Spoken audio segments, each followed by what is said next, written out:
Assalamualaikum warahmatullahi wabarakatuh. Saya Nur Fatin Aina Najwa binti Cik Zulkarnain, nombor matrik I1810256. Hari ini saya akan bentangkan tentang nama inventory. Dalam tugasan ini, kumpulan kami telah menetapkan nama inventory itu sebagai kecerdasan emosi remaja. Yang mana dalam inventory ni kita orang meletakkan 3 elemen, iaitu empathy, pengurusan emosi dan tingkah laku. Dalam tugasan ini, kita orang memfokuskan kecerdasan emosi remaja dalam kalangan pelajar di USAS dalam lingkungan umur 18 hingga 24 tahun. Okay, itu sahaja daripada saya. Terima kasih. Saya Nurul Nada binti Abdul Ghani, I1810262. Okey, hari ini saya nak bentangkan teori yang digunakan dalam inventory kecerdasan emosi. Okey, teori yang digunakan dalam inventory ini iaitu kumpulan kami memilih dua teori. Yang pertama, teori kecerdasan emosi Goleman daripada Daniel Goleman 1997, dan yang kedua, teori kecerdasan emosi klasik dari Charles Perman 1904. Okey, kita pergi kepada teori kecerdasan emosi Goleman. Okey, teori kecerdasan emosi Goleman ni fokus kepada emosi yang merujuk kepada sesuatu perasaan dan pemikiran tersendiri di bawah keadaan psikologikal dan biologikal, serta teori ini juga ada kecenderungan yang berbeza-beza untuk bertindak. Okey, teori ini dia menekankan kepada kecerdasan akal iaitu IQ dan kecerdasan emosi iaitu EQ. Okey, IQ dan EQ ni saling melengkapi antara satu sama lain. Okey, kecerdasan emosi ni dalam kalangan remaja boleh dikuasai tanpa mengira tahap kecerdasan mentalnya. Okey, macam Daniel ni mengatakan bahawa seseorang yang berkecerdasan tinggi mentalnya belum dapat menjamin kecerdasan emosinya.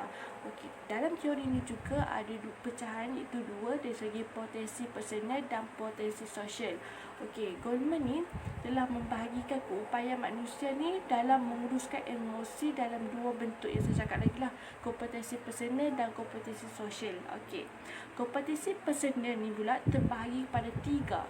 Okey, next slide. Okey, bagi pada tiga. Yang pertama, kecerdasan diri untuk memenuhi bisikan hati.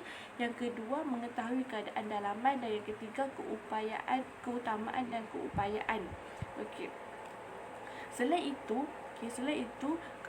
teori ini juga menekankan motivasi diri di mana remaja ni berusaha untuk mencapai target dan tekun dan pengurusan diri untuk mengurus dalaman dan keinginan potensi mereka.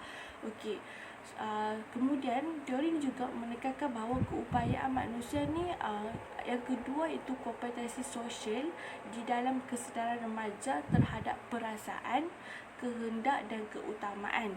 Okey, pengurusan sosial ni merupakan perbuatan untuk penyesuaian diri supaya selari dengan tuntutan remaja tersebut dan tidak mementingkan diri sendiri. Okey, seterusnya kita pergi kepada teori kecerdasan klasik, iaitu dari pengasas dari segi Charles Perman 1904. Okey. Teori ni dia memperkenalkan teori kecerdasan berdasarkan faktor G. Apa yang dimaksudkan faktor G? Okey, faktor G ni iaitu keupayaan yang memberi maksud keupayaan mental seseorang tu untuk menjalani kehidupan dia. Okey, contohnya, bagi Charles ni mengatakan juga sekiranya faktor G ni semakin besar, maka semakin berjaya diri seseorang tu menghadapi kehidupannya. Kemudian teori ini juga menekankan 4 faktor kecerdasan, iaitu yang pertama empat faktor kecerdasan, iaitu cara individu dapat menyelesaikan masalah. Okey, yang pertama itu peringkat, kedua ukuran, dan yang ketiga kawasan, dan yang keempat kelajuan. Okey, kita pergi pada peringkat faktor kecerdasan pertama, itu peringkat. Okey. pada pertama peringkat. Okey, peringkat tu maksudnya tahap kecerdasan ataupun kecenderungan remaja tersebut dalam kesukaran tertentu. Okey, yang kedua iaitu ukuran, di mana kita menilai kecerdasan tersebut ataupun kecenderungan tersebut terhadap kesukaran item. Okey, tahap mana remaja tu mengalami tekanan emosi. Okey, yang ketiga iaitu kawasan, iaitu keupayaan kecerdasan individu dalam sesuatu kecenderungan. Okey, yang last sekali itu kelajuan. Okey, kelajuan ni iaitu kepatasan individu tersebut, kepatasan secepat ataupun sejauh mana remaja tu boleh memberi respon kepada item ujian. Okey, secara ringkasnya melalui teori ni, okey, ujian kecerdasan ni yang dibangunkan berdasarkan 4 faktor tersebut yang saya cakap tadi tu, iaitu peringkat, ukuran, kawasan dan kelajuan ni mempunyai hubungan yang kuat antara satu sama lain. Okey, terima kasih. Assalamualaikum warahmatullahi wabarakatuh. Nama saya Nabila binti Nur Hanif. Nama metrik I18102577. Okey, saya akan membentangkan tentang skala pengukuran. Setelah berbincang dan meneliti alat ujian kami menggunakan skala pengukuran jenis skala Likert. Di dalam skala Likert ni terdapat jenis-jenisnya, dan kami menggunakan skala Likert frekuensi verbal.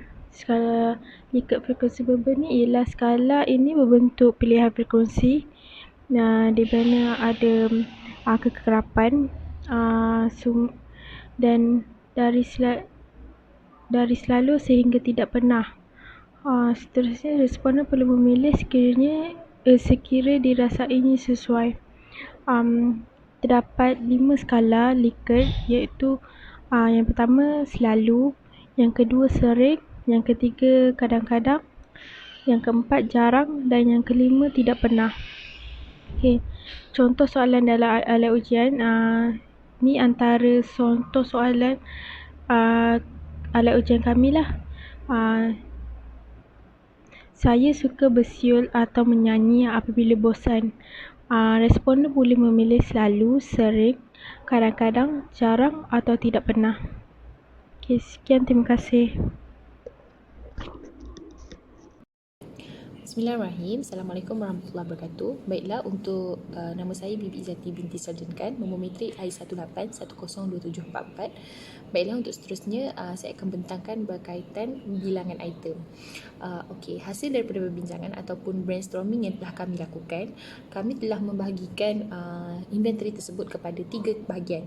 Yang pertama ialah empati, yang kedua ialah pengurusan emosi, dan yang ketiga ialah tingkah laku. So, hasil pecahan kami telah berjaya, kami telah membina 10 soalan, yang mana 4 soalan berkaitan empati, tingkah laku juga 4 soalan, dan 2 soalan berkaitan dengan pengurusan emosi. Okey, itu untuk bilangan item. Jadi, jadual spesifikasi yang telah kami bina ialah empati, 4 fakta dan maklumat serta 4 inference yang telah kami gunakan. Untuk pengurusan emosi, kami telah gunakan 2 fakta dan maklumat dan juga 2 inference. Untuk tingkah laku juga 4 fakta dan maklumat dan 4 inference. Jadi semua sekali ialah sebanyak 10 fakta dan maklumat dan inference lah. Jadi kami telah membina 10 soalan. Soalan berkaitan dengan empati ialah saya sering memotivasikan orang yang memerlukan, saya empati terhadap kesusahan orang lain, saya bersedia menerima teguran dari sesiapa sahaja, saya merasai kesusahan yang dialami oleh orang lain. Itu adalah 4 soalan yang kita bina berkaitan dengan emosi lah, pengurusan emosi. Dan untuk